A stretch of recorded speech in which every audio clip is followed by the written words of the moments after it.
Hey there, Rednecks, Preppies, Redneck Preppies. It's me, the Redneck Preppy. How you doing today? Great? Good.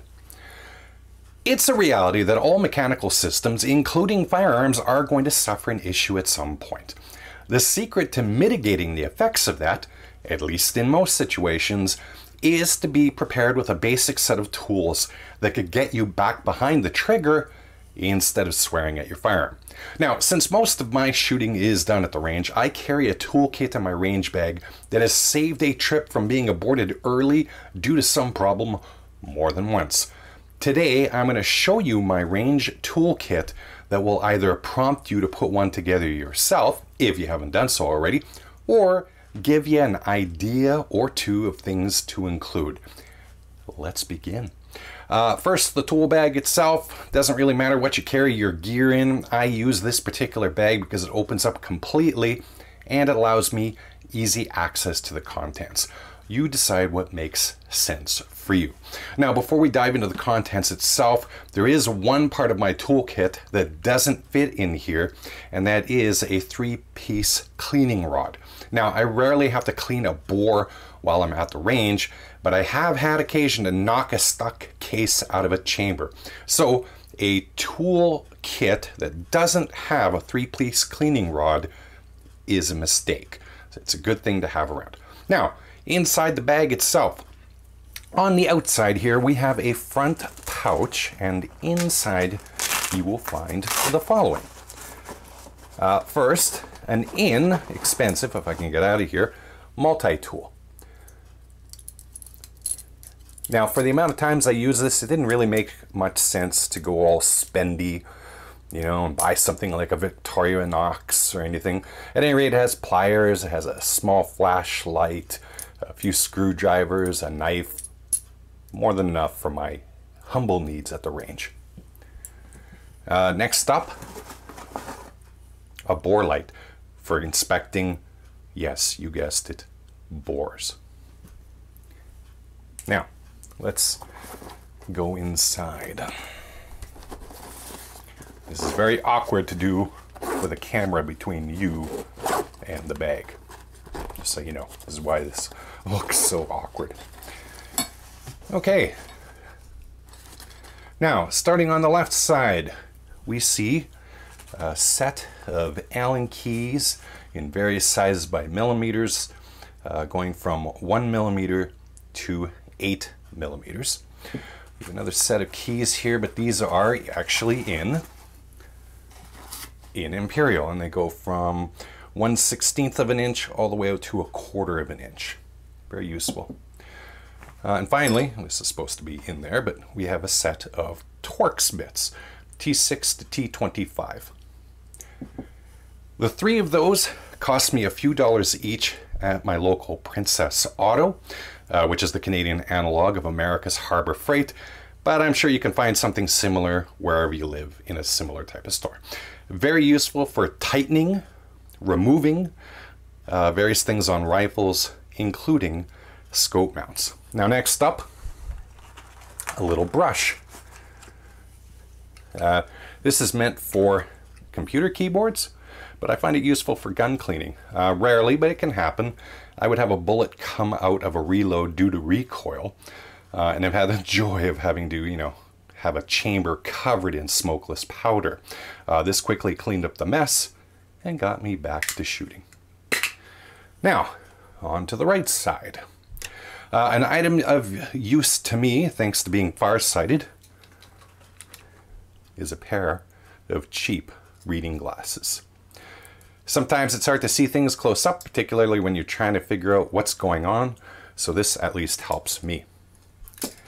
A ratcheting screwdriver that has a common set of common bits here in the handle. It's not an exhaustive collection of sizes in here, but this is meant to be a small toolkit to help solve problems, not repair my Jeep when I'm off-roading. This shiny object here, which resembles a pen, is actually an oil dispenser, and in there I have bog standard Remington gun oil in case I need to lubricate at the range. In this pouch here, Where is it? Oh yes, this pouch here. I have some broken shell extractors, and I've got a couple of different sizes: 223, 30-06, 303 British. If you've seen an earlier video of mine, I always tell you to carry one of these if you're 303 British. Can you guess which one of these is the only one I've ever actually made use of? If you said 303 British, buy yourself a Coca-Cola because you win. It's saved a couple of rain trips over the years after case head separation left a good chunk of the brass in the chamber. Now, in the following final pocket, you've already seen some of it. There are a small bottle of G96 liquid gun grease and a bottle of G96 CLP for lubricating certain parts that grease is a better option for, and CLP for cleaning and or lubrication. We've got some cleaning patches for both 220 or 22 caliber and 30 caliber bore sizes. These makeup removal cotton swabs that I particularly like using while cleaning. The broad end is good for bigger areas, and you have this pointy end here, which is very useful for nooks and crannies. This is also pretty useful for applying grease and oil in some spots. And finally, a collection of patch holders for the cleaning rod that you, well, would have seen earlier had I actually shown it, but you didn't see it because I didn't show it to you. And finally, a lens pen cleaner. Lens pen cleaner, whatever the hell it is, for cleaning, wait for it, scope lenses. Also, just a little brass and plastic end hammer, which is always good. I do tend to make use of this because I have one rifle where part of the gas system really enjoys coming out, so I gotta tap, tap, tap it back in place. So this is pretty useful. And finally, just a little punch to, you know, add and remove punches as is necessary. And that's it. Like I said, this is just meant for, you know, quick repairs at the range. It's not a toolkit meant for heavy duty repair stations. I already have that at home with a full set of tools, vise, you know, things of the like. This is meant to just quickly remediate minor to intermediate issues with a firearm.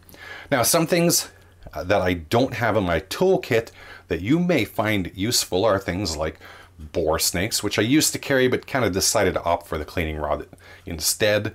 Rifle specific sight adjustment tools like, you know, those you have for the SKS 45, for example. Perhaps a small set of files. You know, whatever. Make your toolkit perfect for you. This, like I said, this serves my function, and I think it works fantastic for me. At any rate, I hope you found today's video to be mildly entertaining and vaguely informative. If you have some suggestions as to what I missed, please feel free to leave them in the comments below. As always, I hope you never have an issue at the range, but it always pays to be prepared. Have yourself a great day, take care, and bye-bye.